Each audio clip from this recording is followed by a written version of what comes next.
Hey guys, welcome back to our channel, How To Tutorials. In this video, I'm going to be showing you how to log into the Minnesota lawyer account.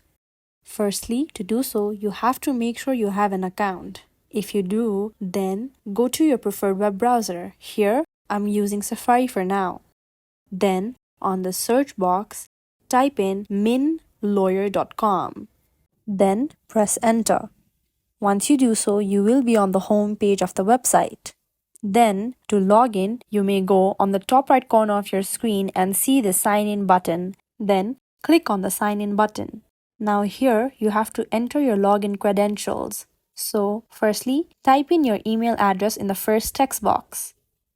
Then, type in your password in the second.